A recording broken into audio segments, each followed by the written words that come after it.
Right, here we are reassembling the 8801, which is also the 8802 and the 8803. Here you can see function, and the only difference between those three is configuration of key by nothing, key by key, or key by thumb turn.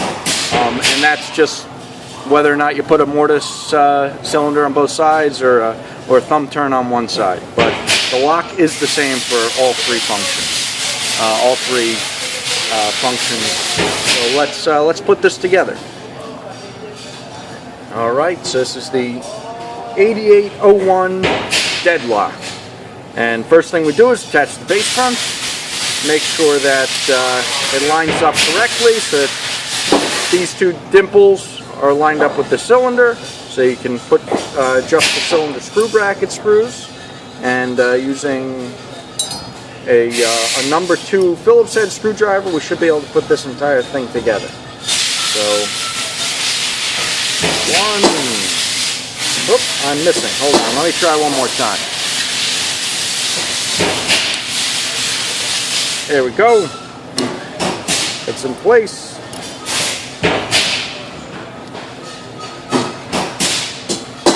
There we go. Put the screw on one end.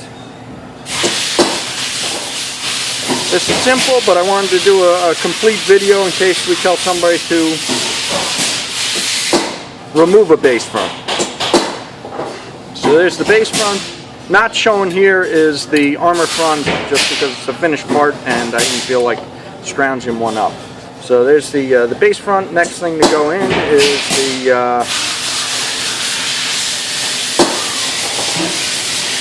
is the bolt with spring, and this spring gets basically pinned in there during the assembly of the bolt.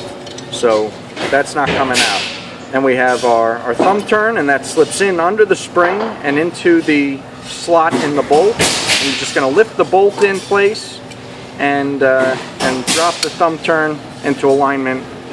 The hub in the back of the thumb turn hub, you're going to drop in. Then you have the cylinder retractor lever going right here, and the cylinder screw bracket. So those go right like that. This is an easy one. So you got to line up here on the cylinder screw bracket, and you got to pull the hub into place. Hub into place, beautiful. And we have at least 3 screws, if not 4, that go in here. So on the cover. So we got the case and cover screws going in.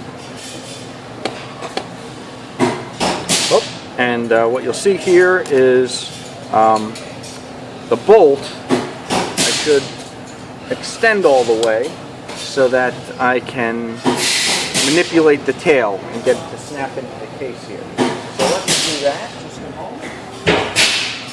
You can either use a thumb turn or a large Phillips head screwdriver to throw the bolt, and as I throw that, you'll see it popped into place, and now it'll track back and forth, and the case is now, the cover is now sitting flush against the case. So let me put these other screws in place. This time I'm using the number 1 Phillips instead of the number 2. So the big Phillips, they both work as long as you got a nice point on them, and I'm putting these case cover screws in.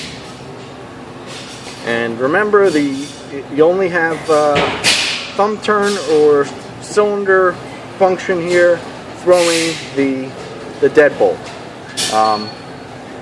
So there we go, 1, 2, and if I throw that out, I should be able to retract it with the cylinder lever. So let's do that. You can see that I was able to throw that. So that's just like I had a cam in there and a cylinder. So perfectly working. That's how it's done.